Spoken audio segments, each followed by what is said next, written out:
Hai geng, akhirnya Zahid Hamidi makin hari makin gelabah.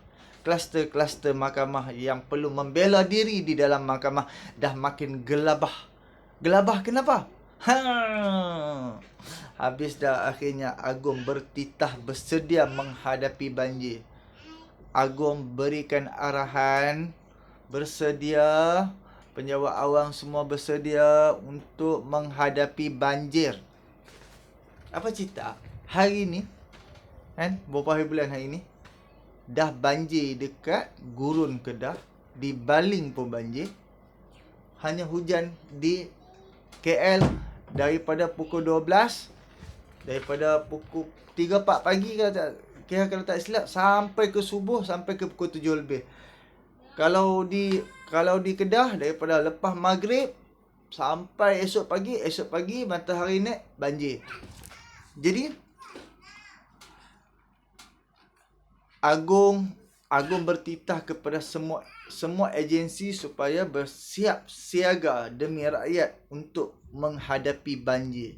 Jadi pilihan raya nampaknya memang tahun depan. Pilihan raya tahun depan, muktamad, dengan cara tengok Agong pi jumpa kat map, ambil tahu macam mana cuaca tahun ni, kan, apa yang akan berlaku, banjir macam mana keadaan, berapakah ni air akan turun, kelajuan air hujan turun, berapa banyak ke.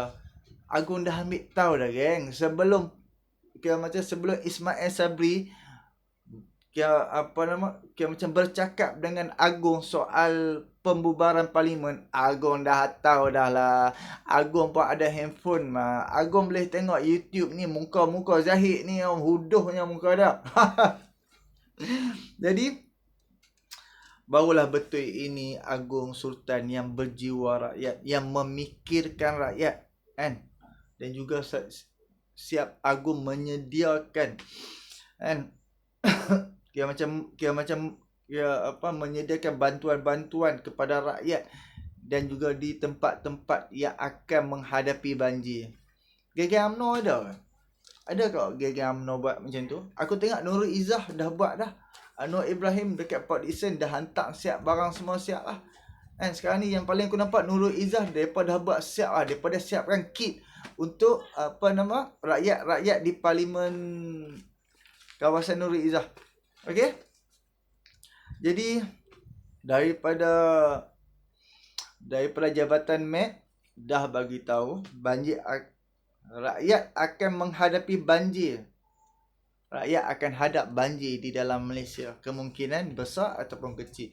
Kita minta Allah pelihara kita supaya belah hulu langat satu Malaysia. Kena banjir pun banjir biasa-biasa. Janganlah banjir sampai hancur rumah. Kita minta Allah pelihara. Tapi tak boleh nak kata apa agak.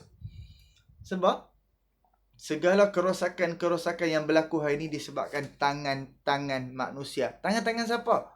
Disebabkan tangan-tangan kita mengundi puak-puak pimpinan ni. Tangan-tangan puak pimpinan inilah yang meluluskan kejahatan-kejahatan mereka ni. Sebab itulah pokok balak semua ditebang. Yang untuk pengetahuan akulah, sepengetahuan aku, satu pokok balak dia akan serap air 1000 liter satu hari. 1000 liter dia akan serap untuk satu hari. So, untuk satu hari dia serap air dekat dalam tanah tu akan kering. So, dia akan rutin macam tu. So, bila macam tanah tu kering, hujan turun, tanah akan serap air. And jadi, air akan hantar kepada pokok. Dan apabila pokok balak dah tak ada, pokok balak dia dah tak ada, tanah dalam keadaan berair siap, dia dah dalam keadaan lembap dan air dah tak boleh serap, tak boleh masuk ke dalam bumi. So, bila hujan lebat, of course, akan melimpah. Melimpah. Itu lah Kelantan sampai berselut balak sampai depan rumah. Dekat Ibu Baling balak sampai depan rumah. Dekat Janda Baik balak sampai ke depan rumah. Sabah, Sarawak, tahu mana. And semalam saja 2 tempat aku tengok. Dekat Gurun dengan dekat Sarawak. Bayangkan Sarawak tu aku agak kesialan pasal diorang dekat Sarawak rumah kayu. Kan, rumah kayu, kod belah gulung rumah batu. Kan, jadi siapa yang miskin, siapa yang susah? Di bawah pemerintahan siapakah rakyat tu masih macam berumah kayu, dan kod belah sini dah macam rumah apa nama batu. Jadi kita boleh fikir-fikir kan. Jadi okey, Sultan Agung dah perintahkan supaya rakyat bersedia untuk menghadapi banjir. Sangat jelas sangat jelas Agung tahu muslihat Zahid. Agung dah tahu dah muslihat UMNO ni. Agung dah tahu, Agung dah nampak muslihat Zahid Hamidi. Demi nak menyelamatkan diri, korbankan rakyat untuk dia nak selamatkan diri. Faham tak? Disebabkan 5, 6 orang, 7, 8 orang kluster mahkamah untuk nak selamatkan puak ni. Oh, dia buat pilihan raya di waktu banjir. Kalau banjir, bukannya macam nak cakap, bukannya kluster mahkamah yang akan hadap. Rakyat yang akan hadap kesusahan banjir tu. Jadi puak-puak UMNO BN ni, dia tak pernah rasa semua ni. Dia akai tak ada. Jadi inilah titah-titah Agung pada Majlis Maulidur Rasul bersama oleh Perdana Menteri. Perdana Menteri ada bersama sewaktu Agung titahkan soal banjir.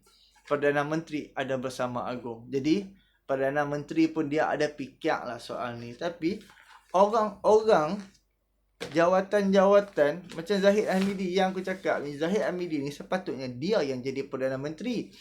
Lepas tu bila dia tak dapat jadi Perdana Menteri, dia untuk pemilihan parti UMNO, dia macam dia pergi mohon dekat ROS lah apa semua, minta 6 bulan selepas pilihan raya. Dan makin lambat pilihan raya, makin untunglah Zahid Hamidi ni.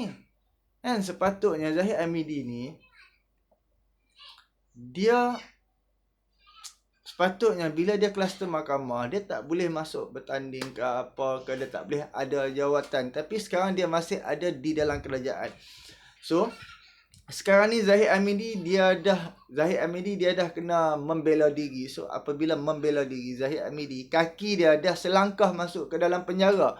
So bila dia dah masuk penjara, bila kaki dia tu ataupun Zahid dia dah dijatuhi hukuman pada tahun ini, Zahid Hamidi dah tak boleh bertanding.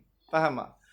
So itu yang Zahid Hamidi nak elak daripada dijatuhi hukuman. Dan apabila dah dijatuhi hukuman, Zahid Hamidi dah tak boleh bertanding. Dan bila dia tak boleh bertanding, Zahid Hamidi tak dapat selamatkan diri dia. So sekarang ni rakyat yang penting ataupun Zahid Hamidi yang penting? Aku nak tanya hampa, siapa yang penting? Zahid Hamidi penting ataupun rakyat yang penting? So fikir-fikirkan. Janganlah kerana seorang manusia puaka, perompak, macam-macam perasuah, makan dana haram, kita rakyat kena tanggung segala kerosakan-kerosakan yang zaman Najib, zaman Barisan Nasional dahulu buat. Fikir-fikirkan, subscribe, like, komen dan share. Hantar ke mak ampak untuk hang. Okey? Assalamualaikum.